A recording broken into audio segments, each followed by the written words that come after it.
आज की क्लास हमारी same words used age difference part होगी। इस क्लास में हम अलग अलग वर्ड अलग अलग डिफरेंस पार्ट ऑफ में यूज़ करते हैं, उनका हिंदी अर्थ देखते हैं। देखो ये वाली सीरीज बहुत ही इंपॉर्टेंट है, जिसमें हर प्रकार के वर्ड को हम अलग अलग पार्ट्स ऑफ स्पीच में यूज़ करके देखते हैं और उसका हिंदी अर्थ भी देखते हैं। ठीक, ये हर किसी को कंफ्यूजन करता है, बाकी इस क्लास में आपको बहुत ही आसानी से ये समझाता हूँ और आपकी कंफ्यूजन दूर करता हूँ। तो इस वाले क्लास में हम 3 वर्ड पढ़ेंगे, क्लोज, ए, एयर। ठीक, ए को भी पढ़ेंगे। ठीक, close, A and air.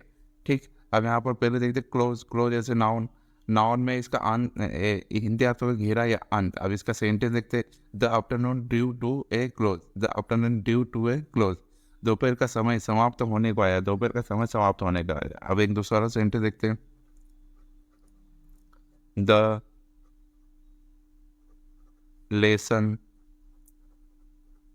Comes to a close.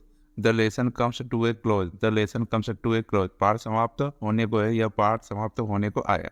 देखो अब यहाँ पर ये क्लोज नाउन में कैसे यूज होगा कि इनके आगे आर्टिकल लगाए ए। ठीक, देखते नेक्स्ट पढ़ा है, क्लोज एज वर्ब और इसका हिंदी अर्थ होता है यहाँ पर बंद करना। देखो वर्ब में क्लोज को यूज करेंगे तो इसका हिंदी अर्थ होगा बंद करना। आप जैसे यहाँ पर सेंटेंस है, the shop has been close. The shop has been close, दुकान बंद कर दी गई है या दुकान बंद हो गई है, दोनों इसके अर्थ हो सकते हैं। दुकान बंद कर दी गई है या दुकान बंद हो गई है। ठीक, अब दूसरा सेंटेंस देखेंगे, राम क्लोज द डोर।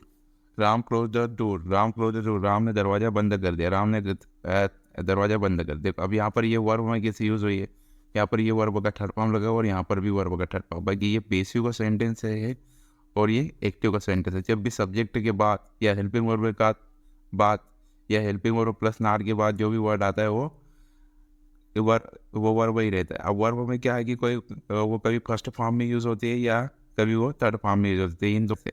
और ये पेसिव का सेंटेंस है। पेसिव में ये प्रेजेंट परफेक्ट पेसिव का सेंटेंस है। ठीक, देखते नेक्स्ट, एस एडजेक्टिव, क्लोज है एडजेक्टिव और इसका हिंदी होता है घनिष्ठ या पास। घनिष्ठ या पास, देखो यहाँ पर इसका एडजेक्टिव में और एडजेक्टिव क्या होता है, नाउन या प्रोनाउन की विशेषता होता है और कभी कभी दूसरे वर्डों की भी विशेषता बताता है। ठीक, तो यहाँ पर देखेंगे sentence, Ram and Shyam are close friend. Ram and Shyam are close friend. ठीक, राम और श्याम घनिष्ठ मित्र है। राम और श्याम घनिष्ठ मित्र है। ठीक, अभी एडजेक्टिव ने क्या है, इन दोनों की विशेषता बताइए। अब दूसरा सेंटेंस देखेंगे,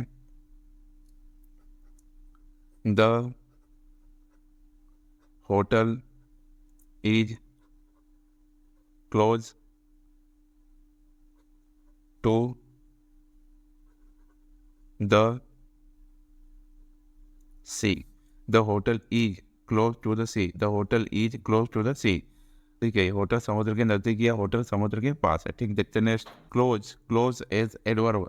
एडवर्ब में इसके अंदर होता है पास पास लगभग या करीब करीब। ठीक, और ये क्या होता है, एडवर्ब की विशेषता और ये वर्ब की विशेषता बताता है या दूसरे वर्डों को भी कभी कभी विशेषता बताता है। ठीक, तो they stood close to the door.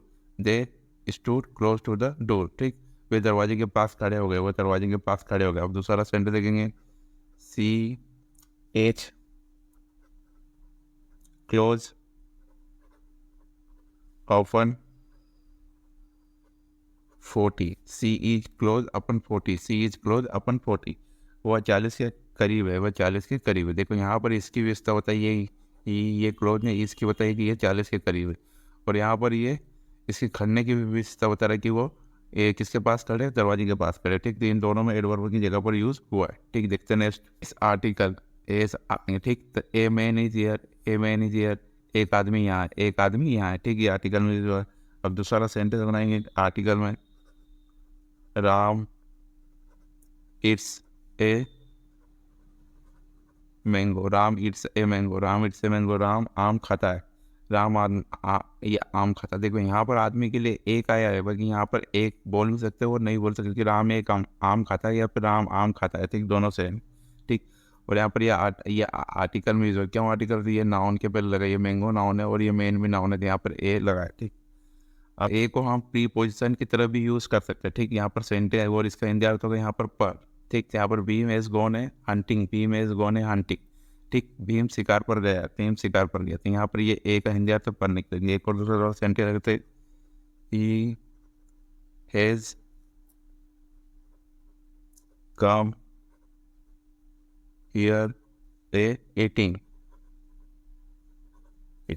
He has come here A eating, he has come here A eating, ठीक, वो यहाँ खाने पर आया, वो यहाँ खाने पर आया, ठीक। तो यहाँ पर ये लगाया और इसके बाद जो वर्ब थी वहाँ पर ये लगा दिया, जैसे यहाँ पर हंटिंग और ईटिंग, ये दोनों वर्ब है, हंट और ईट, तो इनमें आईएनजी लगा दी, हंटिंग और ईटिंग, और यहाँ पर ये आर्टिकल पर में यूज़ हुआ है, मतलब प्रीपोजिशन की जगह पर यूज़ हुआ है, ठीक। देखते हैं नेक्स्ट, एयर, एयर नाउन में देखेंगे हवा या हाव भाव, ठीक। इसका हिंदी अर्थ होता है एयर का, नाउन में हवा या हाव भाव, ठीक। He is an air of importance, he is an air of importance, उसके एक अहमियत का भाव, उसमें एक अहमियत का भाव, ठीक। एक दूसरा सेंटेंस बनाएंगे,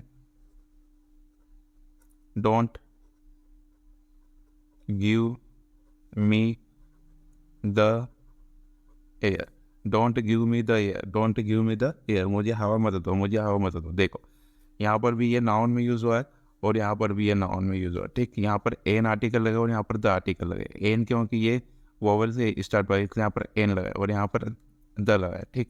तो don't give me the air, मुझे हवा मत दो, ठीक। देखते हैं नेक्स्ट, एयर को हम एस वर्ब, वो वर्ब की तरह भी ले सकते हैं एयर को, और इसमें हिंदी अर्थ होगा हवा में सुखाना या हवा देना, देखो दोनों हो सकता है, हवा में सुखाना या हवा देना। तो यहाँ पर सी एयर्स हिज क्लॉथ्स, सी एयर्स हिज क्लॉथ्स, वो अपने कपड़े हवा में सुखाती, वो अपने कपड़े हवा में सुखाती। अब एक और दूसरा सेंटेंस है, एम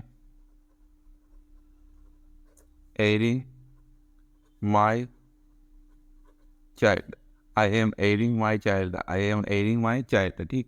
मैं अपने बच्चे को हवा दे रहा हूँ, मैं अपने बच्चे को हवा दे रहा हूँ या मैं अपने बच्चे को हवा दे रही हूँ, ठीक। इसको अगर लड़की मानेंगे तो दे रही हूँ और लड़का मानेंगे तो दे रहा हूँ, ठीक। मैं अपने बच्चे को हवा दे रही हूँ या दे रहा हूँ।